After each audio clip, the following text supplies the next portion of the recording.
told my family I was fired from a high-paying job and I'm moving in with them because I can't pay the rent, but it was a way to expose their true attitude to me. They said, "We don't need you here without your money," so my name is Michelle, and I'm what most people would call successful. At 26, I work as an investment manager at one of the top firms in the city.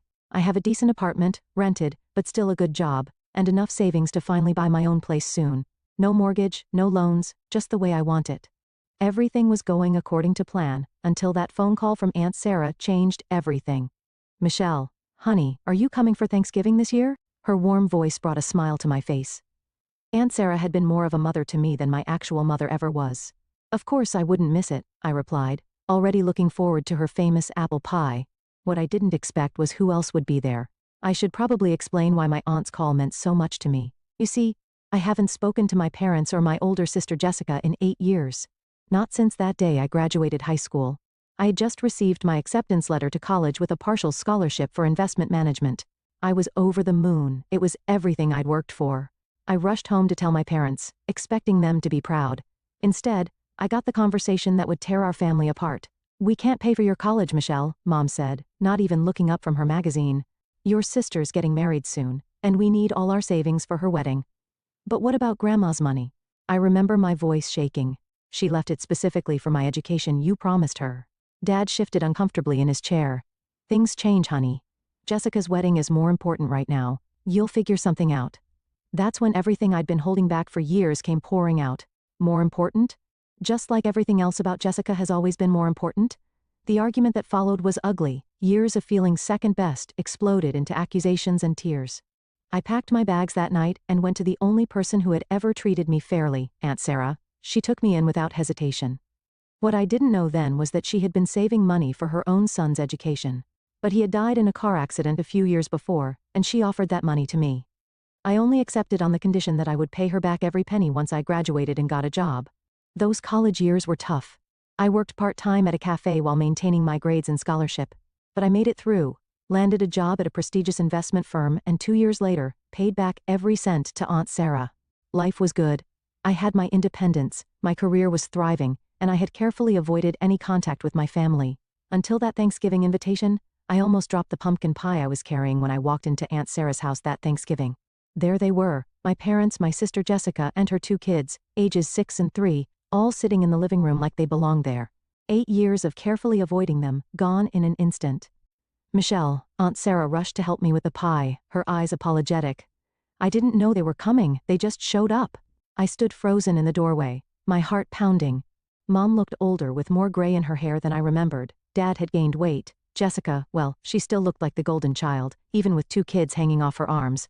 "I need some air," I managed to say, turning around and heading straight for the back porch. The November air was cold, but I barely felt it. My hands were shaking as I gripped the railing. "Michelle," Mom's voice behind me made me stiffen. "Can we talk?" 8 years of silence and now you want to talk. I didn't turn around. "Why are you even here?" I heard her footsteps on the wooden boards as she came to stand beside me, "Because we were wrong. Your father and we've spent years feeling guilty about what we did. We want to make things right. Then why didn't you call, write, email?" And the words came out sharper than I intended. Mom's eyes filled with tears. "Because we were ashamed. So ashamed. We kept telling ourselves we'd reach out, but the more time passed the harder it became. When we heard you'd be here for Thanksgiving, we knew it might be our only chance to see you face to face. To tell you how sorry we are. For everything." I stood there, my mind racing. Part of me wanted to scream at her, to list every single time they'd made me feel less important than Jessica. Another part noticed how tired she looked, how her hands trembled as she spoke. "I need time to think," I finally said. It's a lot." "Of course," she nodded quickly. "Take all the time you need. We'll be here when you're ready." The rest of the evening passed in a blur. I sat quietly in a corner of Aunt Sarah's living room, pushing turkey around my plate and avoiding eye contact. True to their word, my parents and Jessica didn't push. They chatted with other relatives, played with the kids, helped with dishes, all while shooting occasional guilty glances my way. I watched them when they weren't looking, Mom helping Aunt Sarah in the kitchen, Dad entertaining Jessica's kids, Jessica herself looking somehow both confident and uncertain. They were trying to give me space, but their presence filled every corner of the house. For 2 weeks after Thanksgiving, I couldn't think about anything else. Every morning, I'd wake up and replay that conversation with Mom on Aunt Sarah's porch. Every night, I'd lie awake wondering if I was making the right decision by even considering forgiveness. I sat in my apartment one evening, staring at my phone.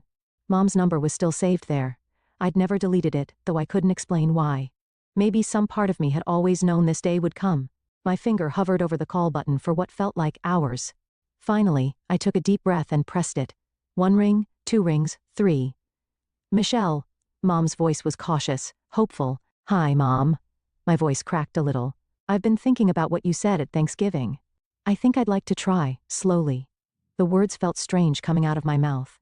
Maybe we could start over? That's how I found myself standing outside my childhood home a week later, clutching a bag of carefully chosen gifts. Nothing expensive, just thoughtful items I picked up. A scarf for Mom, a book Dad had mentioned wanting years ago, some educational toys for Jessica's kids. The house looked smaller than I remembered, and definitely more worn. The paint was peeling in places, and the garden that Mom used to tend so meticulously was overgrown. This wasn't the pristine suburban home I'd grown up in. Before I could ring the doorbell, the door flew open. Mom stood there, looking nervous but happy. You came. I came, I nodded, stepping inside. The interior was just as telling as the exterior. The furniture was the same from 8 years ago but now showing obvious wear. The walls needed a fresh coat of paint, and the carpet was threadbare in places. Dad emerged from the kitchen looking uncertain. Jessica was there too, her kids hiding behind her legs. I handed out the gifts, watching their faces as they opened them. Mom's eyes welled up when she saw the scarf, and Dad actually smiled at the book. Over dinner, Mom had made my favorite lasagna from childhood. The truth about their lives emerged. Jessica's marriage had ended badly 2 years ago, forcing her to move back home with the kids. Mom's health problems had reduced her to part-time work at the library, and Dad had been forced to take a lower-paying position after his company downsized. How about you, Michelle? Jessica asked carefully, pushing her food around her plate. How's work? Good, I replied, trying to keep my tone neutral. I'm at Morton & Associates now. It's a large investment firm downtown. The rest of the evening continued like that, careful conversations, avoided topics, and an underlying tension that nobody wanted to acknowledge. We were all trying so hard to be normal that it felt anything but. Over the next few weeks, something shifted. Jessica started showing up at my office during lunch breaks, usually with 2 cups of coffee from the shop downstairs. We'd sit in the building's courtyard, catching up on 8 years of missed conversations. She told me about her failed marriage, how her ex-husband turned out to be terrible with money and even worse with commitment. As Christmas approached, I found myself actually looking forward to family celebrations. But first, I had an important stop to make. A coffee maker? Aunt Sarah laughed as she unwrapped her gift. Are you trying to tell me something about my instant coffee? Maybe, I grinned, hugging her tight. Thank you for everything, Aunt Sarah, for being there when I needed you most. She held me at arm's length, studying my face. Are you happy, sweetie, with how things are going with your family? I think I am, I answered, surprising myself with how true it felt. It's different now. Better. Christmas at my parents' house was nothing like the tense dinner from my first visit. Mom had decorated every inch of the place, and Dad was actually singing carols as he helped in the kitchen. Jessica's kids, Emily and Jack, had finally warmed up to me, especially after seeing their presents, a science kit for Emily and a toy dinosaur collection for Jack. Aunt Michelle, they'd squeal, climbing all over me. Can you help us build the volcano? Watching them play with their new toys, I realized how much I'd missed having a family. Even Mom and Dad seemed more relaxed, laughing and joking like they used to when I was little. Months passed and we fell into a comfortable rhythm. Sunday dinners became a regular thing. Jessica and I had our coffee dates. Then came the spring break trip. I hadn't planned it really, I just overheard Mom saying how the kids had never seen the ocean. Let's go, I said impulsively. Next week, I'll book everything. That trip was magical. Watching Emily and Jack's faces when they first saw the ocean, hearing their squeals as they jumped over waves, building sand castles with Dad like I used to as a kid, it was worth every penny.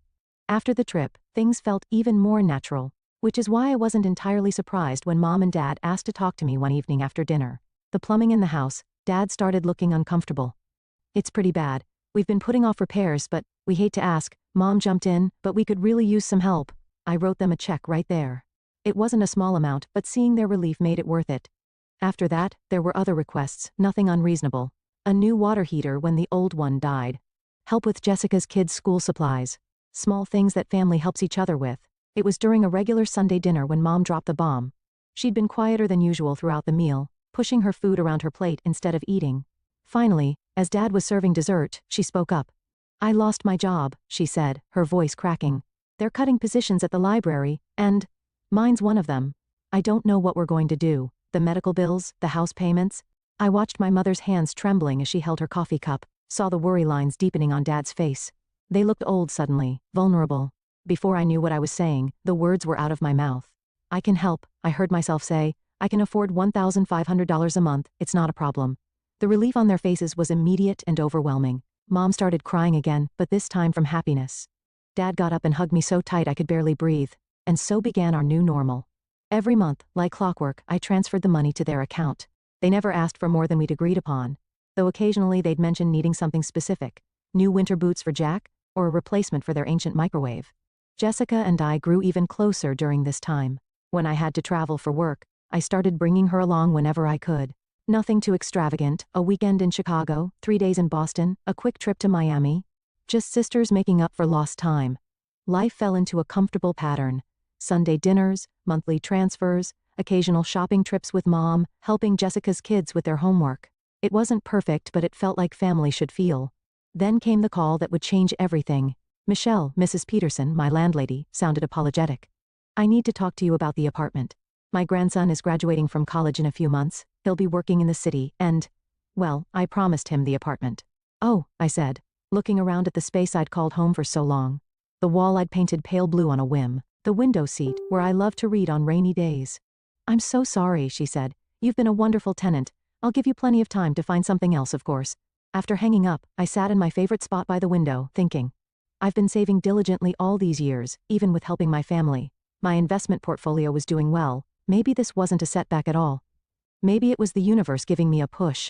I spent the next few weeks meeting with Sarah, my realtor, viewing apartments during my lunch breaks and after work. I had a clear vision of what I wanted, something modern, close to the office, with enough space for a home office. I was particularly excited about a corner unit in a new building just 3 blocks from work.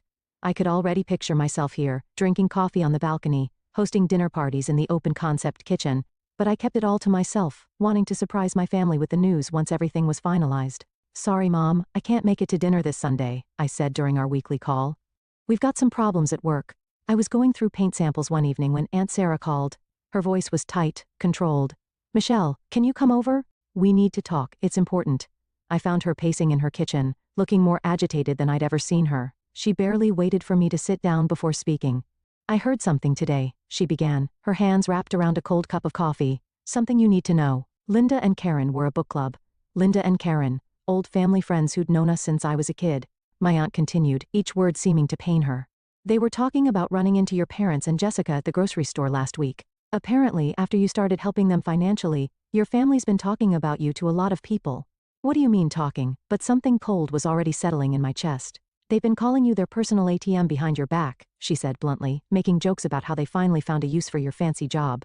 Jessica's been telling people how she just has to mention wanting to go somewhere, and you'll pay for the whole trip. The room seemed to tilt sideways. That can't be right. There's more. Aunt Sarah's voice was gentle now. Your mother's been bragging about how she doesn't really need to find another job, because Michelle's good for the money. They've been laughing about it, Michelle, making fun of how eager you are to help them. I sat there feeling like I'd been punched in the gut. Part of me wanted to deny it, to defend them. But I knew Aunt Sarah would never make this up. And suddenly, little things started clicking into place. The way they changed the subject whenever my job came up. How the requests for help had become more frequent. The calculating looks I sometimes caught them exchanging. I'm so sorry, sweetheart. Aunt Sarah reached for my hand. I debated whether to tell you, but you deserve to know. I sat there for a long time, thinking about the past year. All those family dinners, the trips with Jessica, the monthly transfers, the grateful tears in Mom's eyes when I helped with bills. Had it all been an act?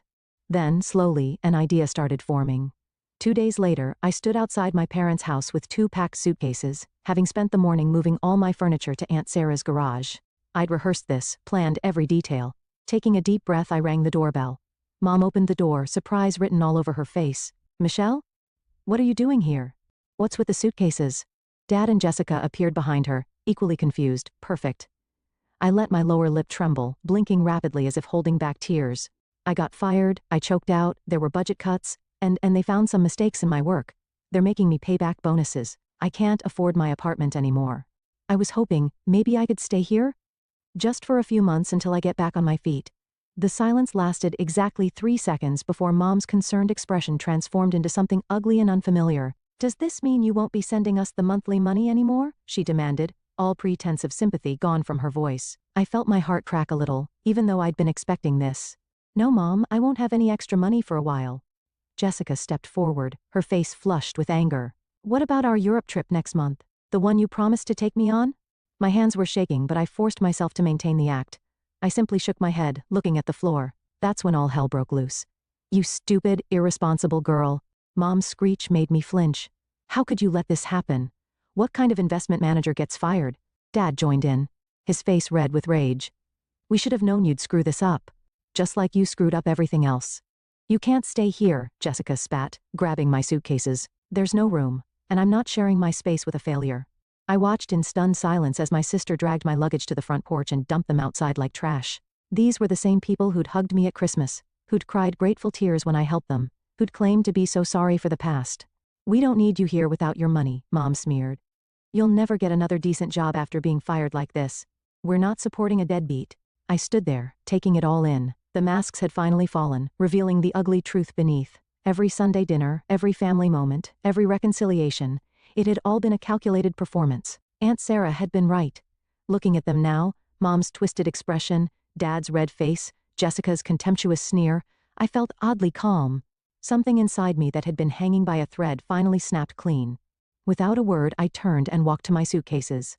Behind me, their voices rose in a chorus of insults. Leech, ungrateful brat, don't come crawling back. I wheeled my suitcases down the driveway in silence, their shouts following me like angry wasps. The neighbors were peeking through their windows now, but I couldn't bring myself to care. 20 minutes later, I was back at Aunt Sarah's house. She took one look at my face and opened her arms. I fell into them, finally letting the tears come. They showed their true colors, didn't they? She whispered, stroking my hair. I managed a weak smile, then pulled out my phone. First, I opened my banking app and canceled the monthly transfer to Mom's account. Then I pulled up the travel website where I booked Jessica's dream European vacation. 2 clicks, and both the hotel reservation and flight tickets were canceled. The 2 weeks I spent at Aunt Sarah's felt like a cocoon, a safe space to process everything that had happened. During that time, my realtor called with exciting news.